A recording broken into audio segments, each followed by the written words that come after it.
Setelah raja kemasukan roh 8 kaki, dukun buta kini tidak bisa mengendalikannya. Nah, Kang Chul berusaha untuk melawannya. Sementara para pengawal kerajaan menahan Yori. Kini raja menjadi semakin kuat.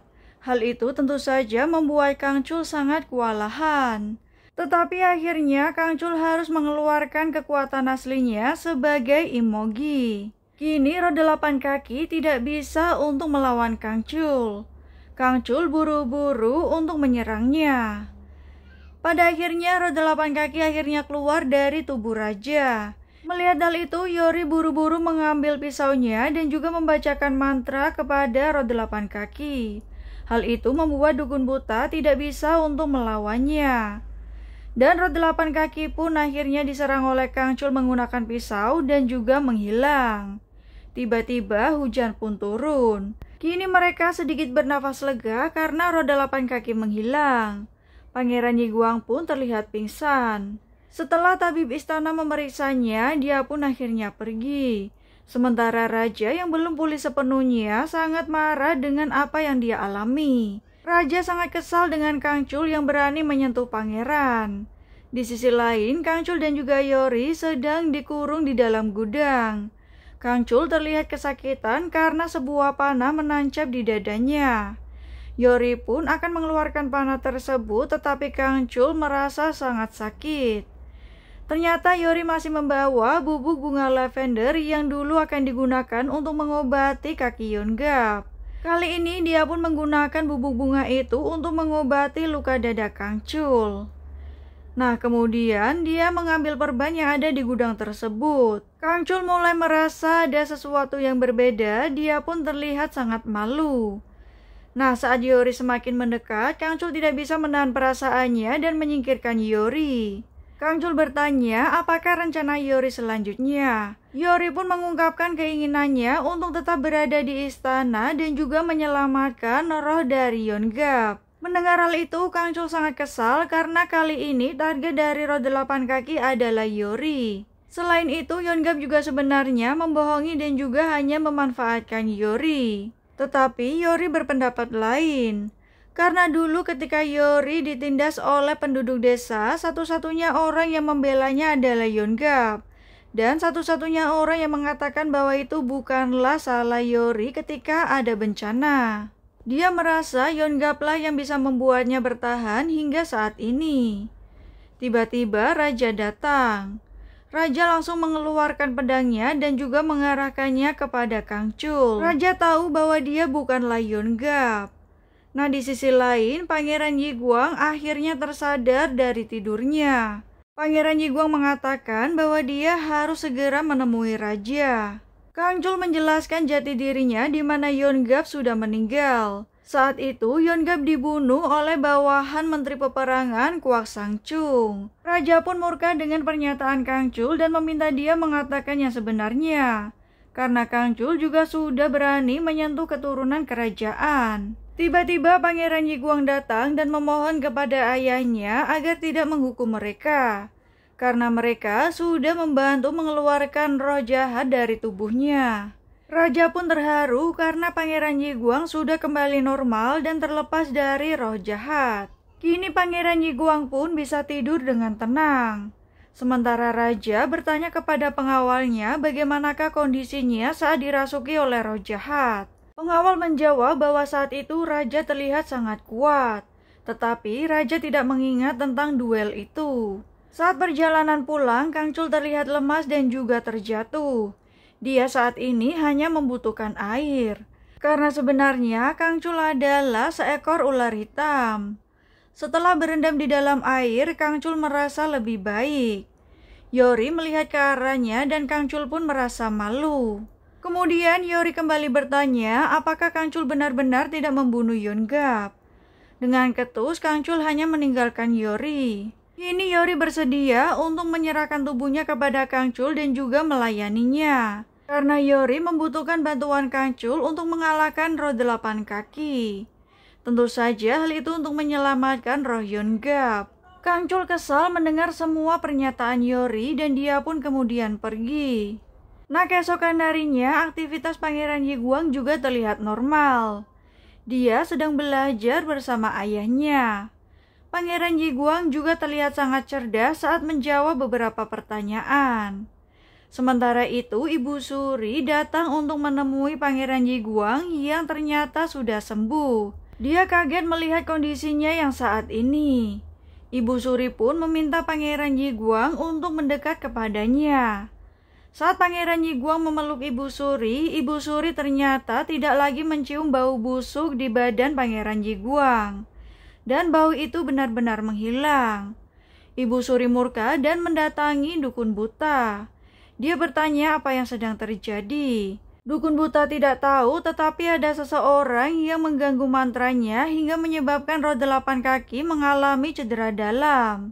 Ratu sedikit heran karena raja sudah mengeluarkan peraturan untuk tidak lagi melakukan ritual pembersihan. Nah, di saat dukun buta akan memanggil roh itu lagi, ratu melarangnya. Dia tidak ingin untuk menghadapinya. Ratu kemudian membawakan kaos kaki milik Byong-in. Dia justru memberi perintah untuk mengusir semua roh. Dukun buta akhirnya pergi ke sebuah gua untuk melakukan ritual. Tetapi dia kesal dan melempar kaos kaki milik Byong-in. Tiba-tiba kaos kaki tersebut terbakar dan dukun buta ketakutan. Keesokan harinya, Kang Chul terlihat bermalas-malasan. Dia kesal karena Yori membangunkannya dengan kaki.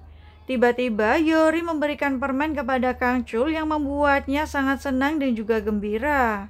Yori berjanji akan memberikan permen itu setiap hari, tetapi Kang Chul harus bersedia menjadi roh pelindungnya. Tetapi Kang Chul justru meminta dibuatkan gelang 5 warna. Yori kesal karena gelang itu tidak akan berpengaruh kepadanya karena Kang Chul sudah hidup lama. Namun Kang Chul tetap meminta gelang tersebut. Di sisi lain, raja mendapat laporan bahwa ditemukan alat perdukunan di dukun Bugak. Tentu saja hal itu membuat raja terkejut karena dia sudah melarang para dukun melakukan ritual pembersihan. Raja bertanya apakah alat-alat itu milik Yori yang digunakan tempo hari. Sementara itu Yori masih membuat gelang 5 warna, tiba-tiba hantu air muncul. Dia memberi saran agar Yori harus segera kabur. Kemudian dia bertanya apakah Yori tidak takut dengan roh 8 kaki. Yori mengatakan bahwa dia juga sebenarnya sangat takut. Hantu air heran kenapa Yori rela melakukan hal itu demi menyelamatkan seorang pria.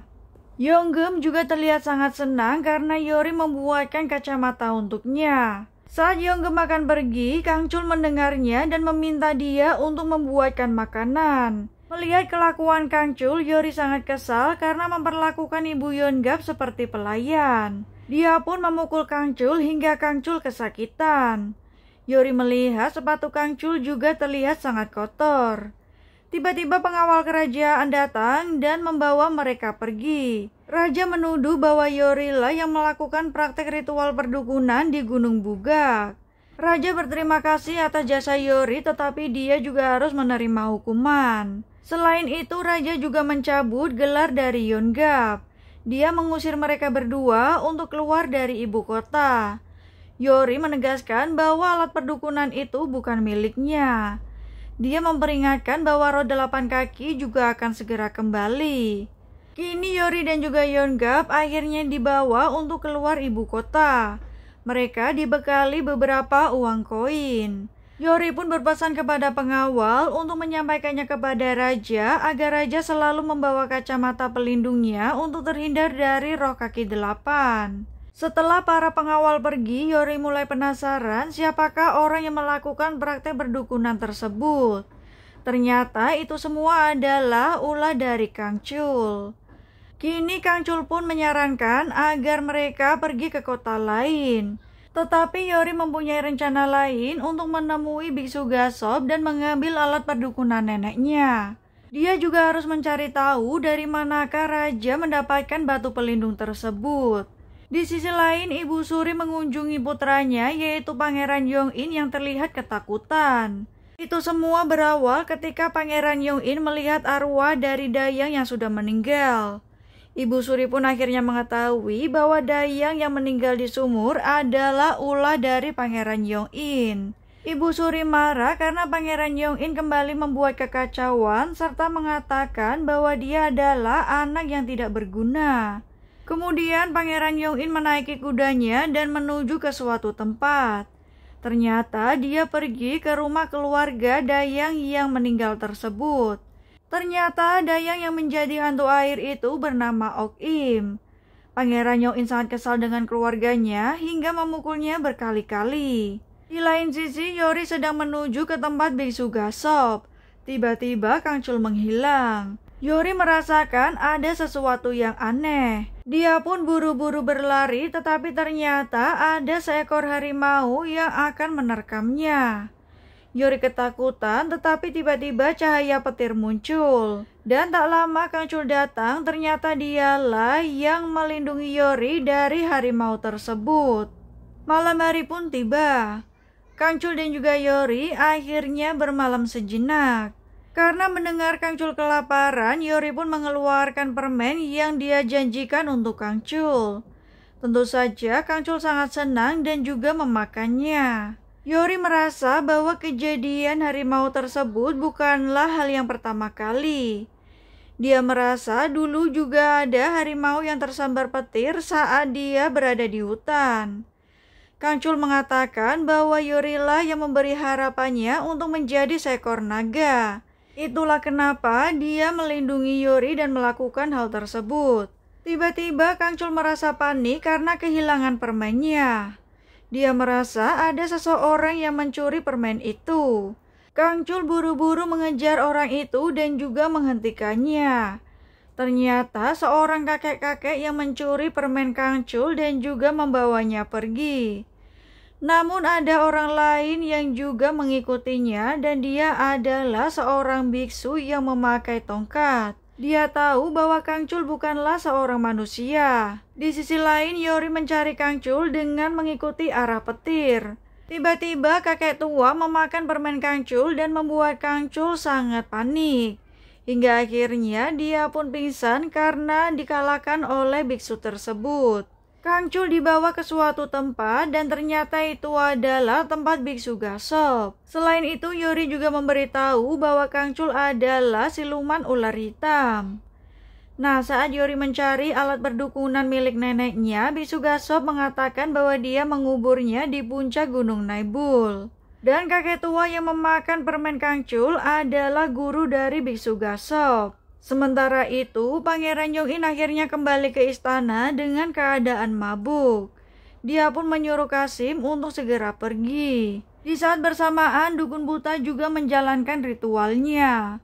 Yong-in juga tiba-tiba melihat hantu air yang ada di kolam. Tak lama cacing hitam bermunculan dan langsung mendekatinya. Ternyata itu adalah roh kaki 8 yang kembali muncul dan juga memegang leher Yong-in.